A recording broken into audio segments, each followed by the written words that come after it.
maravilhoso. E por falar nisso, o Varela deu uma entrevista à imprensa uruguaia e disse que quase ficou fora da Copa América por causa do técnico Tite. Ele disse, abre aspas, eu quase fiquei fora da Copa América. Uma das razões é que o outro treinador que estava aqui, no caso Tite, priorizava a defesa, não me deixava passar por fora para deixar mano a mano o nosso ponta. Então tá aí, na opinião do Varela, o estilo do jogo do Tite no Flamengo não o ajudava muito e por conta disso ele quase ficou fora da Copa América. Então, enfim, fica aí esse relato do Varela, que hoje, na minha concepção, é titular absoluto na lateral direita. O Emerson Royal ainda precisa correr muito atrás para conseguir essa titularidade.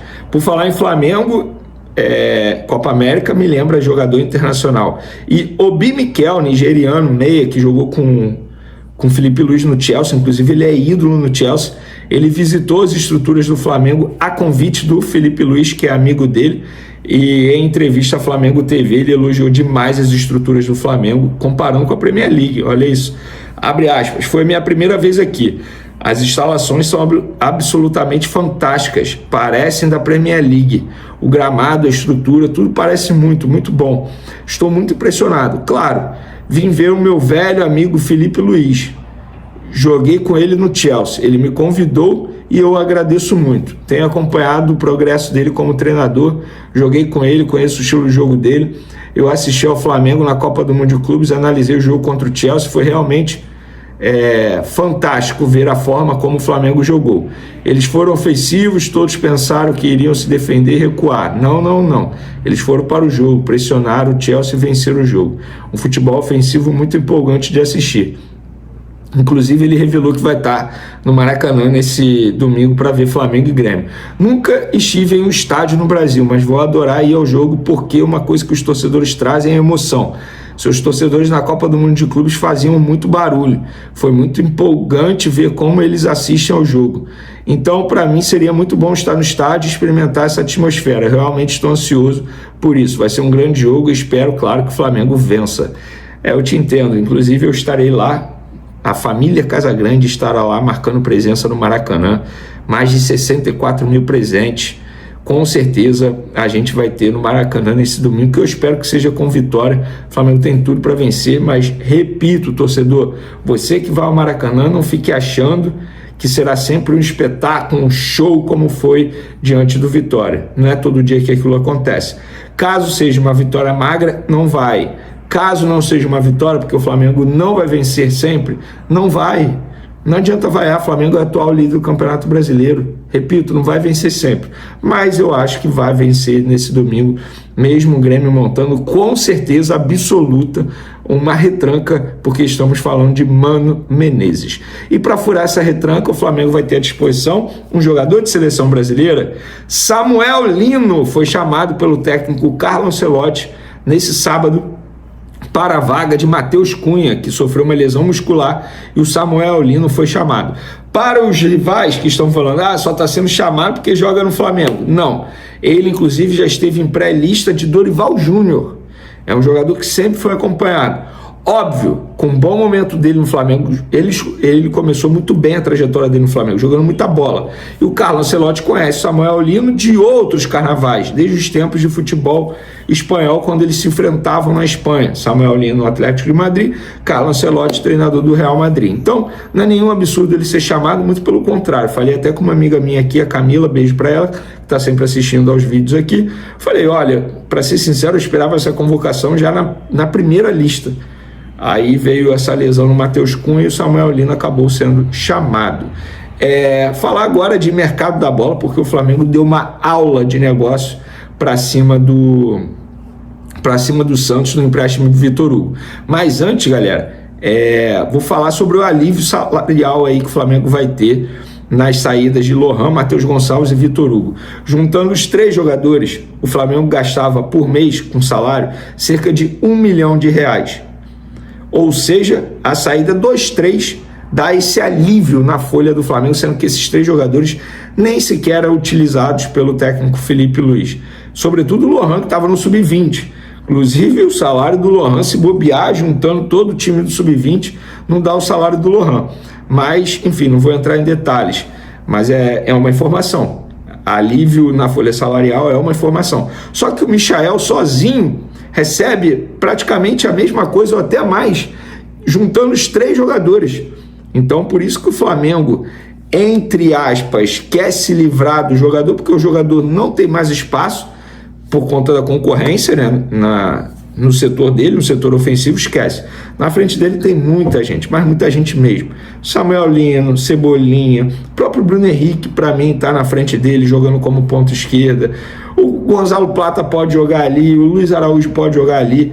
Com todo respeito, essa foi uma das piores contratações da antiga gestão. E eu avisei que na época não valeria a pena, e não valeu. Tanto é que o jogador não tem mais espaço e tem um custo altíssimo aos cofres do Flamengo. E sobre negociação, essa do Vitor Hugo, para mim, ó. Sabe por quê, gente? O Vitor Hugo ele vai ser emprestado até dezembro de 2026. Flamengo consegue se livrar, novamente, entre aspas, do salário dele, não vai pagar nada e empresta o jogador sem passe fixado. Isso me lembra muito Jean Lucas quando foi para o Santos. O jogador tem tudo para se valorizar no futebol brasileiro, vai jogar onde ele quer, porque ele escolheu o Santos por causa do Neymar, como a gente falou no último vídeo. Ele poderia ir para o Corinthians, ele optou pelo Santos por causa do Neymar. Tem tudo para se valorizar. O estilo de jogo dele, assim, vai agregar bastante ao Santos atualmente, que é uma posição que o Santos precisa de reforço. Então o Flamengo deu uma aula. E nessa negociação, quem esteve responsável no lado do Flamengo foi o BAP. Foi praticamente de presidente para presidente, como a gente costuma dizer na gíria do futebol. Então o Flamengo mandou muito bem nesse empréstimo do Vitor Hugo, sem valor de passe fixado. O Flamengo pode pedir a volta dele caso receba uma proposta de venda. Então foi um negócio maravilhoso para o Flamengo. Para o Santos, vai ser usado como vitrine, novamente. No bom português é isso. Porque se o jogador se valorizar, volta para o Flamengo. Se o Santos quiser comprar, tem que negociar valor com o Flamengo. Então, o Flamengo fez muito bem. Para finalizar nosso vídeo, galera, ainda não está definido se Jorginho vai para o jogo de amanhã contra o Grêmio ou não. Por quê? Porque o departamento médico está avaliando a situação, mas o jogador pediu para jogar. Falou que entende o corpo dele, que acha que pode jogar, que isso não é nenhum risco. Porém, o departamento médico, através da ciência, dos estudos, vai analisar a situação e vai passar para o técnico Felipe Luiz, para ele, junto com a comissão técnica, bater o martelo se Jorginho será utilizado ou não. Ele pediu para jogar, o que não quer dizer que ele ficará à disposição e que vai jogar. Isso vai ser definido na manhã desse domingo, quando os jogadores se reapresentam lá no Ninho do Urubu e iniciam a concentração para o jogo contra o Grêmio, repito, 4 horas da tarde no Maracanã.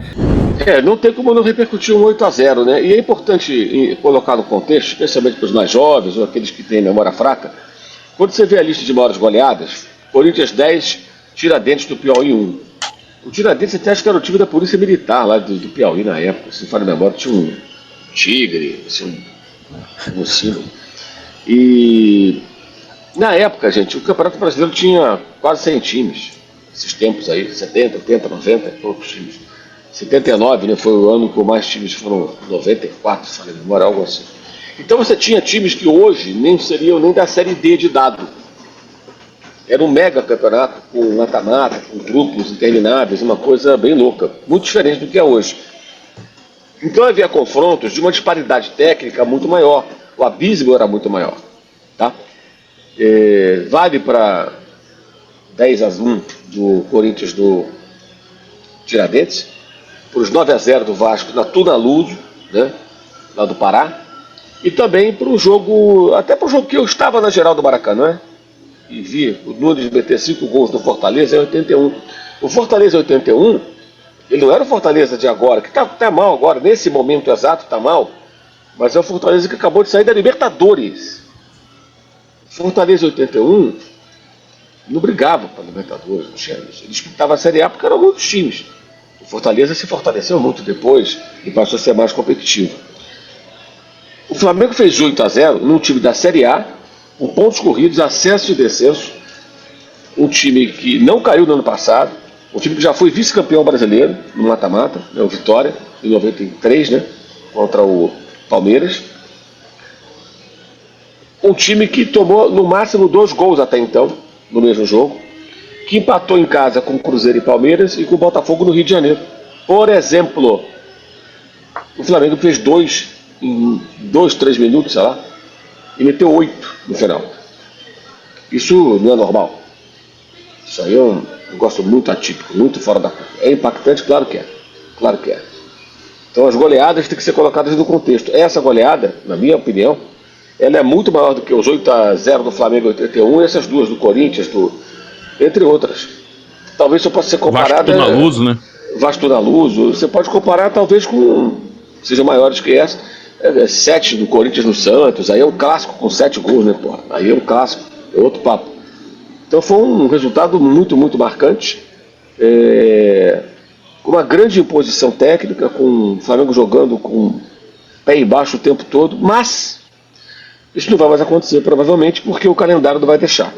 Se o Flamengo tivesse o jogo da Copa do Brasil na quinta-feira com o Cruzeiro, digamos que fosse quinta-feira com o Cruzeiro, eu estou falando Cruzeiro porque o Atlético Mineiro foi quem se classificou, o Flamengo foi eliminado e pegou o Cruzeiro. Em tese, uma bolinha poderia indicar Flamengo e Cruzeiro. Fosse o jogo do Flamengo com o Cruzeiro, em Minas ou no Rio, na quinta, jogou segunda pelo Brasileiro, jogaria a quinta pela Copa do Brasil. O time não seria aquele na segunda-feira, seria um time misto. O time, se fizesse o placar favorável, iria se poupar. O Felipe Luiz ia tirar jogadores que ele pensaria em preservar para o jogo seguinte. Tudo isso foi possível porque o Flamengo teve 5 dias entre a vitória sobre o Internacional pela Libertadores e o próximo jogo, que é contra o Grêmio, 6 dias depois do jogo contra o Vitória. Então, isso não vai mais acontecer, porque a CBF mexeu no calendário, agora vai ser jogo em cima de jogo. Então, acho pouco provável que se repita uma atuação desse nível com tamanha intensidade por tanto tempo. André, o que mais me chamou a atenção, porque, por exemplo, de vários goleados que o Mauro falou, até se a gente pegar o 6-0 do Vasco no Santos, o Santos teve várias oportunidades de gols naquele jogo. O 6-1 do Flamengo no Vasco, o Vasco abre o placar, o Vasco chegou a ter chance. O que mais me assustou nesse 6-0 é que o Flamengo porque o Flamengo podia relaxar, o Flamengo faz 2-0 em 3 minutos de jogo, depois faz 3-0, e aí já começa o segundo tempo fazendo 4 e 5, e tipo assim, foi quase 90 minutos. O atacante Gabriel Barbosa, o Gabigol, atualmente no Cruzeiro, completou 29 anos neste sábado e voltou a demonstrar sua forte ligação com o Flamengo. O clube carioca usou as redes sociais para parabenizá-lo, relembrando a trajetória vitoriosa iniciada em 2019, com destaque para os 13 títulos conquistados e os 16 gols marcados em finais, chamando de predestinado. A homenagem recebeu resposta imediata do jogador, que escreveu: "Uma vez Flamengo, Flamengo até morrer", acompanhado de corações em preto e vermelho. A declaração rapidamente ganhou repercussão entre os rubro-negros, que passaram a pedir o retorno do ídolo. O gesto, no entanto, não agradou internamente ao Cruzeiro, onde Gabigol atravessa fase de pouco protagonismo, atuando mais como reserva e somando poucos minutos em campo. Nos bastidores, a situação já desperta questionamentos sobre o futuro do atacante.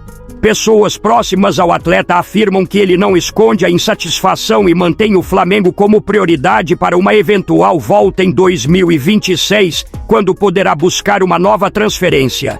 A ligação emocional com o clube da Gávea, onde alcançou o auge da carreira, segue sendo o grande motivador desse desejo. A história de Gabigol no Flamengo nunca será apagada. O que ele fez com o manto do Flamengo não é normal, estará sempre marcado na história do Flamengo. Agora eu quero saber a opinião de vocês. Você aceitaria o retorno de Gabigol para o Flamengo? Sim ou não? Deixe sua opinião no comentário. Não esqueça de curtir o vídeo e inscreva-se no canal para não perder nada do Flamengo. Até a próxima e saudações rubro-negras.